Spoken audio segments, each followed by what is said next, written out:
This is KIDK Eyewitness News 3.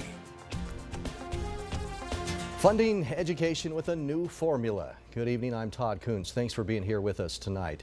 That is our top story. Idaho lawmakers have released a new education funding formula that has been years in the making. KIDK Eyewitness News 3 reporter Katie Kelleher shows us what makes this one different from the current funding formula and how it could affect your student. The current education funding formula Idaho uses is 25 years old. Lawmakers have been working on this new formula for 3 years, and it is finally ready to be heard. After years of research, meetings, and planning, the new education funding formula is headed to the state capitol. The new formula seeks to replace the current formula, which has not been updated since 1994. The new formula will change school funding from being on an attendance basis to an enrollment basis. Idaho is one of 7 states in the nation that currently uses a resource allocation formula, meaning the state makes decisions about staffing and how much schools can spend on certain areas.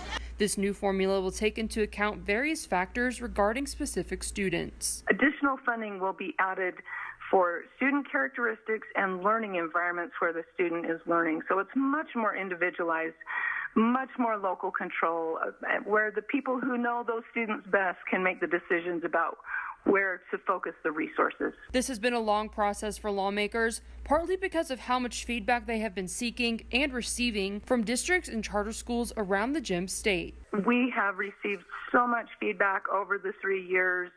The local districts and charters have been engaged all along the way, and we've built this in response to their concerns. Some districts are not happy with the new funding formula. There are about 10 districts that could potentially lose money. Some could lose several $1,000s, while a couple could lose hundreds of thousands of dollars. The committee that created the formula is working to make sure no district loses money because of the change. One of them we discovered is the Orofino School District. They have Idaho Youth Challenge Academy up there, which is a military school. We didn't realize those kids were being counted in the Orofino School District until just last month. And so there are some outliers in there, but we're going to get to the bottom of every single one and make sure that this works for every school district and charter school in the state. There is a hold harmless period where no district or charter school will lose funding for the first 3 years of the new formula. Now, this bill has a long way to go through the legislature. It is expected to be heard first in the Senate. In the studio, I'm Katie Kelleher. All right, Katie, thanks. There is a joint Senate and House Education Committee public hearing on this new formula bill. It will be held this Thursday at 3 in the afternoon at the Lincoln Auditorium held inside the state capitol. Good evening. The Pocatello community is looking for whoever has been vandalizing cars this past week. Overnight, the Kind community group shared this photo of a car that had been spray painted. The group says it belonged to Katie Mickelson and her daughter Grace. She was recognized as one of the Kind Kids winners during last year's Pocatello Kind Week. Grace was recognized for donating her birthday gifts to kids less fortunate than her. And then in another incident, another woman posted photos on her Facebook saying her car had also been painted while she was in Pocatello overnight. It has still not been confirmed whether these two cases are related. The paint color looks similar, but if anybody knows anything, the Kind community group is asking you call police. No power meant no school today for Bonneville School District 93. The school district canceled class because of a widespread power outage in the area. The power outage started before school began this morning. By 8:40, the district decided to cancel. Superintendent Scott Wilson says that the power outage was throughout the district. There was no light for classrooms and it caused plumbing problems.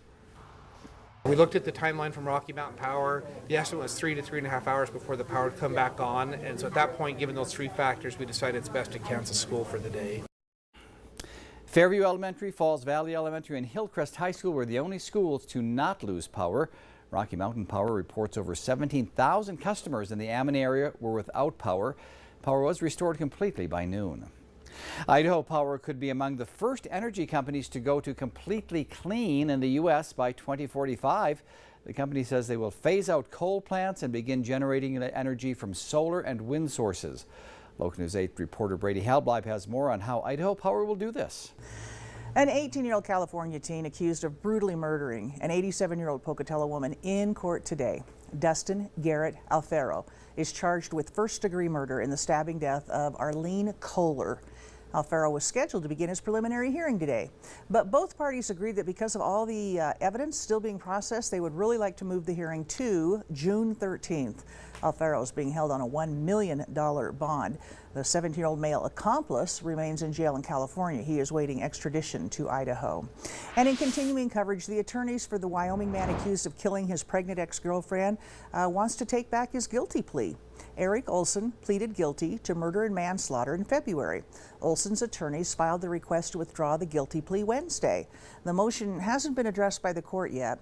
Teton County, Idaho prosecutor Billy Sidaway says she expects a hearing will be held within the next 2 weeks. A judge will decide whether to accept the request.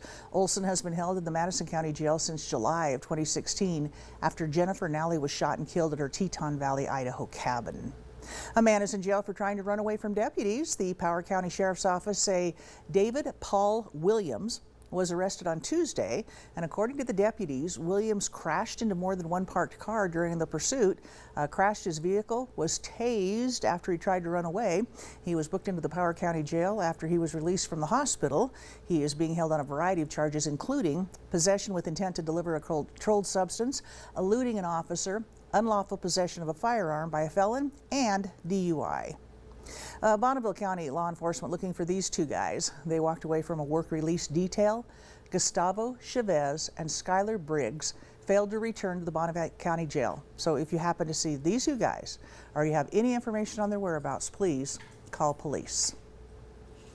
There's now a new way to get emergency help in Caribou County. The folks there can now text to 911 instead of having to call 911. The new public safety service has been brought to Caribou County by the Sheriff, Kelly Wells, and it's available through wireless customers of AT&T, T-Mobile, and Verizon. Now, the dispatchers believe this is really going to benefit emergency response time. It's going to be a safer way to notify police during an in-progress event, and it will certainly accommodate those who are speech or hearing impaired.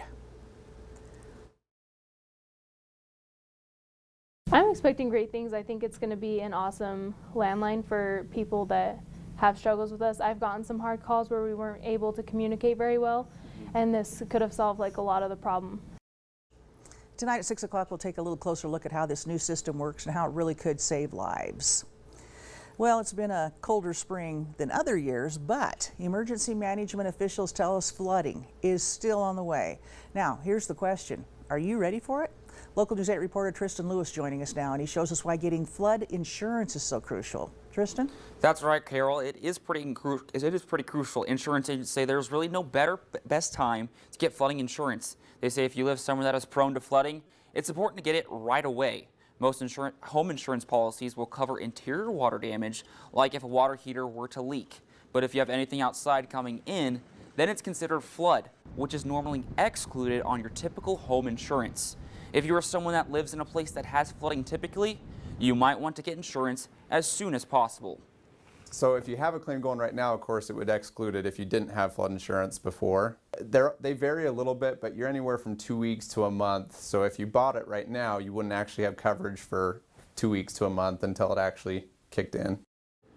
Invanger says that unless the water damage happened from inside, it's not likely going to be covered by home insurance. He says that home policies typically exclude flood, earthquake, or landslide. Reporting in the studio, I'm Tristan Lewis. That's important to know. Thank you. And Tristan's going to come back at 6 o'clock. He'll explain why emergency management officials are really concerned about potential floods coming this spring.